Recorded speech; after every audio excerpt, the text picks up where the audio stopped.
تعلیم کسی بھی قوم کی سماجی اور اقتصادی ترقی کے لیے کافی اہم ہوتی ہے۔ تعلیم ایک فرد کو کام کرنے اور زندگی میں سبقت حاصل کرنے کے لیے بہتر سہولیات فراہم کرتی ہے۔ یہ ایک صحیح راستہ دکھا کر انسان کو کامیابی کی طرف لے جاتی ہے۔ تعلیم انسانوں اور جانوروں کے درمیان واضح فرق پیدا کرتی ہے اور انسان کو تمام مخلوقات میں سب سے زیادہ ذہین ثابت کرتی ہے۔ یہ کہنا بھی غلط نہیں ہوگا کہ زندگی کو بدلنے کا سب سے اہم ذریعہ تعلیم ہی ہے۔ یہ ہمارے سماجی اور معاشی حیثیت کو بھی بہتر بناتی ہے۔ تعلیم انسان کے علم، ہنر، شخصیت اور رویے کو نکھارتی ہے۔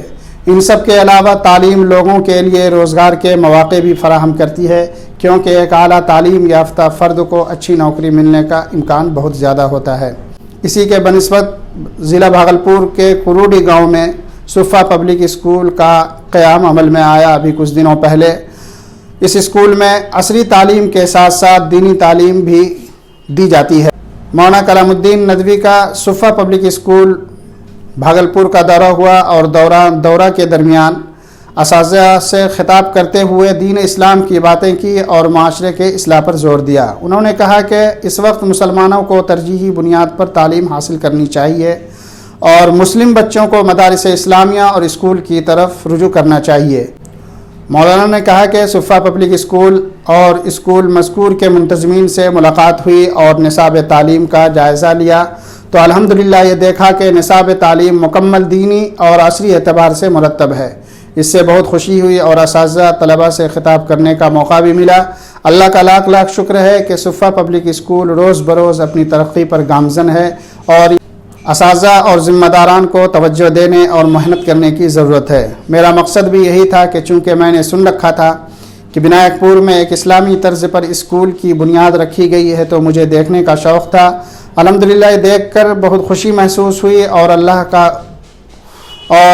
اللہ تعالیٰ اس کو اپنے مقصد میں مکمل کامیابی عطا فرمائے اور اس اسکول سے یہاں کے بچوں اور بچیوں کو بھرپور فائدہ اٹھانے کی توفیق عطا فرمائے۔ ہر کام آنے والی ہے۔ اگر ہم نے بچوں کو تعلیم دی اور ہمارا بچہ حلال حرام کو نہیں سمجھ سکا اور ماں باپ بڑوں کی قدر نہیں کر سکا تو گویا کہ ہم نے اپنے بچوں کو اچھی تعلیم نہیں دی۔ تعلیم بہت لوگ دیتے ہیں اور تعلیم بہت سے مدارس اور بہت سے مکاتب کھلے ہوئے ہیں، لیکن تعلیم کے ساتھ ساتھ تربیت، بچوں کی اچھی تعلیم یہ ہمارا فریضہ ہے۔ اللہ تبارک و تعالی ہم سب لوگوں کو اچھی تعلیم پڑھانے، سکھانے، یاد کرانے کی توفیق دے۔ میں پھر دوبارہ انتظامیہ کا شکریہ ادا کرتا ہوں کہ میں نے آپ کے اسکول کا جو جائزہ لیا اس میں کسی بھی طرح کی کوئی خامی اور کوئی کمی الحمدللہ نہیں دیکھی۔ میں نے وہ سلیبس دیکھا جو اگر بچوں پہ محنت کرائی جائے، اساتذہ بچوں کو محنت سے پڑھائیں تو انشاءاللہ یہ کامیابی ہی کامیابی ہے، ہمارے لیے بھی اور ہمارے بچوں کے لیے بھی اور ہمارے سماج کے لیے بھی۔ اس لیے کہ سماج بہت ہی پچھڑتا جا رہا ہے، خاص کر کے مسلمانوں کے بچے تعلیم سے، دینی تعلیم سے، عصری تعلیم سے بہت ہی پیچھے ہیں۔ ہمیں چاہیے کہ ہم اپنے بچوں پر محنت کریں، ذاتی محنت کریں اور ان کو دعائیں یاد کرائیں، قرآن کی دعائیں یاد کرائیں، حدیث یاد کرائیں، سورہ یاد کرائیں۔ یہ ہمارے لیے صدقہ جاریہ ہوگا۔ اگر ہم نے بچوں کو 10 سورہ یاد کرا دیے تو گویا کہ نماز میں وہی سورہ پوری زندگی بھر پڑھی جاتی ہے۔ اگر ہم نے بچوں کو یاد کرا دیا تو انشاءاللہ جب تک وہ بچے جب نماز پڑھیں گے تو انشاءاللہ وہ ہمارے کھاتے میں بھی وہ ثواب لکھا جائے گا، اس لیے کہ ہم نے اس بچوں کو قرآن کی سورتیں یاد کرائی ہیں۔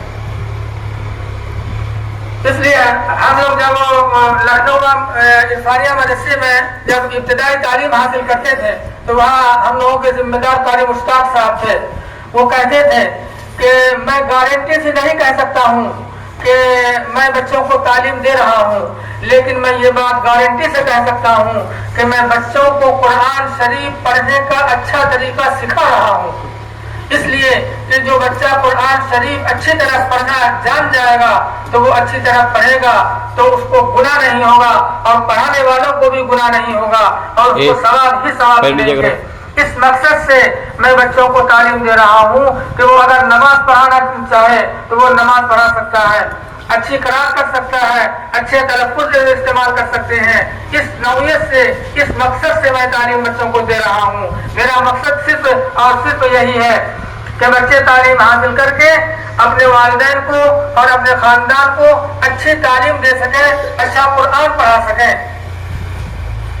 تو ہم لوگوں کا بھی یہی مقصد ہونا چاہیے کہ ہم لوگ اسکول میں جو خدمات انجام دے رہے ہیں بچوں پہ محنت کریں اور بلا تفریق ہر بچوں کو ایک جیسا دیکھیں، اور جو بچے ان ذہن ہیں کم توجہ دیتے ہیں تو اس پر توجہ دلانے کی ضرورت ہے، اس کے والدین سے کہنے کی ضرورت ہے۔ اس طرح سے اگر ہم کریں گے تو انشاءاللہ ہمیں کامیابی ملے گی، ہمیں بچے ملیں گے، ہمیں بچے کے والدین کی دعائیں ملیں گی۔ اس طرح ہم انشاءاللہ کامیاب خدا کے یہاں بھی سخرو ہوں گے اور اپنے علاقے میں بھی قابل قبول ہوں گے اور ہماری تعریفیں اور ہمیں دعائیں ملیں گی۔ تو الحمدللہ ہم اس ادارے میں، اس اسکول میں آئے، ہمیں بہت اچھا لگا۔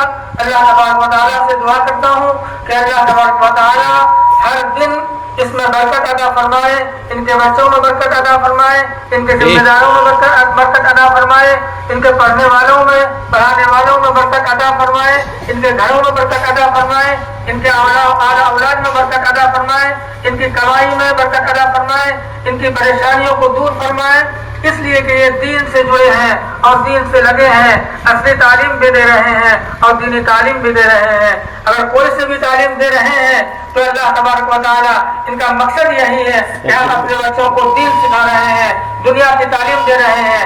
یہ آگے چل کر اگر اچھے راستے میں چلیں گے تو ہمارے لیے صدقہ جاریہ ہوگا اور ہمیں سخرو ملیں گی، اللہ کے یہاں ہماری بخشش ہوگی۔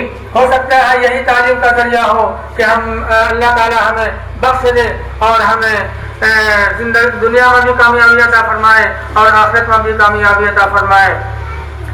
میں یہیں پر اپنی بات ختم کر کے مولانا آصف صاحب سے درخواست کروں گا کہ وہ تشریف لائیں اور تھوڑی دیر آپ اپنے مواعظ حسنہ سے بچوں کو مستفید فرمائیں۔ السلام علیکم۔